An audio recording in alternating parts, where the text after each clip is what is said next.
దేవుని వాక్యం మనం చూసుకుందాం. మొదటి పేతురు రాసిన పత్రిక 5వ అధ్యాయము 7వ వచనం చూద్దాం. ఆయన మిమ్మల్ని గురించి చింతించున్నాడు కనుక మీ చింత యావత్తు ఆయన మీద వేయడి. అయితే మన గురించి ఆయన చింతిస్తున్నాడు కనుక మన చింత యావత్తు ఆయన మీద వేయమని దేవుని వాక్యం తెలియజేస్తుంది. మన జీవితంలో కొన్నిసార్లు మనకి ఉన్న పరిస్థితులు, వ్యతిరేకమైన పరిస్థితులు, మనకున్న అపాయములు అవన్నీ ఒకసారి మన మీద పడినట్లుగా ఒక్కొక్కసారి మనకు అనిపిస్తుంది. నిజంగా మన మీద పడతాయి కూడా. అలాంటి ఉన్నప్పుడు పరిస్థితుల్లో మనం చేయాల్సింది ఏంటంటే, ఆయన మిమ్మల్ని గురించి చింతిస్తున్నాడు కదా, మన గురించి చింతిస్తున్నాడు ఆయన. మనం ఎలా ఉన్నామో, ఈ భూమి మీద ఎలా ఉన్నామో వాటి గురించి ఎప్పుడు కూడా ఆలోచించే దేవుడు ఆయన. ఆయన మిమ్మల్ని గురించి చింతిస్తున్నాడు కనుక మీ చింత యావత్తు ఆయన మీద వేయడు అంటాడు. మీ చింత యావత్తు కూడా మీ జీవితంలో ఏ పరిస్థితి ఉన్నా సరే, ఏ స్థితి ఉన్నా సరే దేవునికి పూర్తిగా అప్పగించుకోవడం చాలా ప్రాముఖ్యమైనది.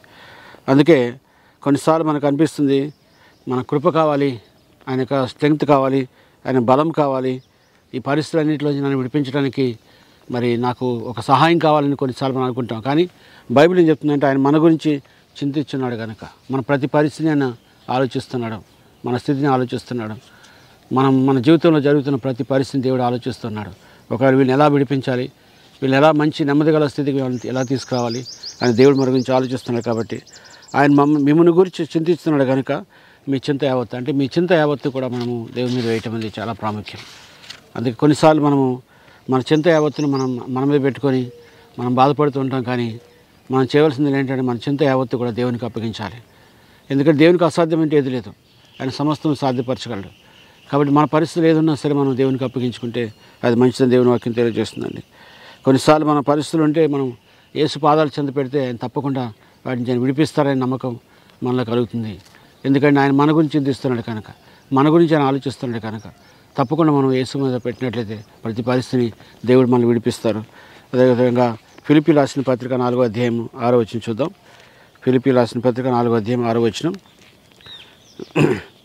దేని గురించి చింతపడకుడు కానీ ప్రతి విషయంలోనూ ప్రార్థన విజ్ఞాపన చేత కృతజ్ఞతాపూర్వకంగా నీ యొక్క విన్నపములు దేవునికి తెలియచేయడి. అప్పుడు సమస్త జ్ఞానం మించిన దేవుని సమాధానం యేసుక్రీస్తు వలన మీ హృదయములకు మీ తలంపులకు కావాలని అంటున్నాడు. మనం చేయవలసింది ఏంటంటే, మనము దేవునికి చింతపడద్దు అంటున్నాడు. మన జీవితంలో మనం చింతపడితే మనము దేవుని కృపను మన జీవితంలో పొందుకునేం. అందుకే అంటున్నాడు, మీరు దేని గురించి చింతపడడు కానీ ప్రతి విషయంలోనూ మనం చేయాల్సింది ఏంటంటే, ప్రార్థనతో మనం ప్రార్థన చేయాలి, దేవునికి అప్పగించాలి. మా పరిస్థితి ప్రభు అని, మన స్థితి ఏంటో మనం దేవునికి అప్పగించాలి. అంత మాత్రం కాదు, కృతజ్ఞతాపూర్వకంగా దేవుని కృతజ్ఞత చెల్లించాలి. దేవుడు తప్పకుండా మనము ప్రార్థన చేసినప్పుడు దేవుడు తప్పకుండా కార్యం జరిగిస్తారనే నమ్మకం, విశ్వాసం మనలో ఉండాలి. దేవుని కృతజ్ఞతాపూర్వకంగా దేవునికి మనము కృతజ్ఞత చెల్లించాలి. ఎందుకంటే దేవుడి కార్యం జరిగించబోతున్నాడు, దేవుడి అద్భుతం జరిగించబోతున్నాడు. మరి నాకు తప్పకుండా మేలు జరుగుతుంది, తప్పకుండా నాకు మరి ఆశీర్వాదం జరుగుతుంది అనేటువంటి నమ్మకంతో, విశ్వాసంతో దేవుని కృతజ్ఞత చెల్లించాలి.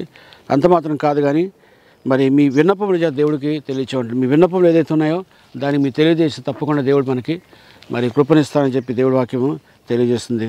మన లైఫ్లో మనకి ఏ పరిస్థితులు ఉన్నా సరే, మనకు ఒకవేళ మన జీవితంలో కుటుంబ సమస్య ఏమైనా సరే, ఆర్థిక విషయాలు కానీ, హెల్త్ ప్రాబ్లమ్స్ కానీ, మన జీవితంలో ఏ కెరీర్ కానీ ఏదైనా సరే మనం దేవునికి అప్పగించుకుంటే మంచిది.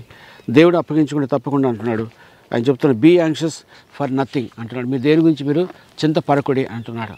ఎందుకంటే ఇది మనం తప్పకుండా మన లైఫ్లో దీన్ని మన జీవితంలో అభ్యాసం చేయాలి.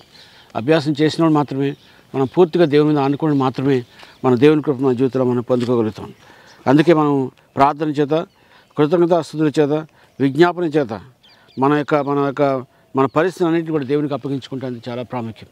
ఎలా అయితే దేవునికి అప్పగించుకుంటామో అలా దేవుని కృప మన జీవితంలో పొందుకుంటామండి. అందుకే మరొకసారి మనం నమ్ముదాం, మనం దేని గురించి కూడా చింతపడద్దు.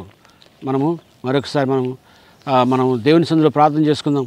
దేనికి చింతపడకుండా మీ మీద ఆధారపడుతూ ఉండడానికి సహాయం దయచేయమని దేవుని సన్నిధిలో మనం ప్రార్థన చేయాలి. ఆయన మిమ్మల్ని గురించి చింతించున్నాడు కనుక మీ చింత యావత్తును ఆయన మీద వేయండి. ఆయన మీద వేస్తే తప్పకుండా మన పరిస్థితిని ఆయన తీసుకొని మనం యేసు పాదాలు చెంత పెడితే, ప్రభా ఇది నా పరిస్థితి, ఇది నా స్థితి అని దేవుడి దగ్గర పోయినట్లయితే తప్పకుండా దేవుడు మనకి కృప దయచేస్తారని మరి ఆయన వాక్యం తెలియజేస్తుంది.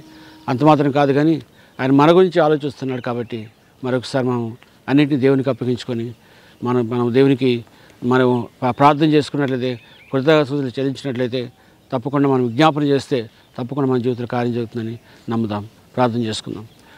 మహోన్నతుడా, మీకే స్తోత్రం చెల్లిస్తున్నాను ప్రభా. దేవ, మరొకసారి ప్రభా, మరి దేని గురించి చింతపడరు కానీ మీ చింత యావత్తును ఆయన మీద వేయడని మీ మాట జ్ఞాపకం చేసుకున్నాం ప్రభా. తండ్రి, మరొకసారి ప్రభా, మా చింత యావత్తున్న ప్రభా, ఏదున్నా సరే ప్రభా మీ చేతులకు అప్పగిస్తున్నాం ప్రభా. ఎందుకంటే మీ కృపగల దేవుడు ప్రభా, కనికరగల దేవుడు ప్రభా, పరిస్థితులన్నీ మార్చివేయగల దేవుడు తండ్రి. మరొకసారి ప్రభా మా జీవితాన్ని ప్రభా మీ చేతులకు అప్పగిస్తున్నాం ప్రభా.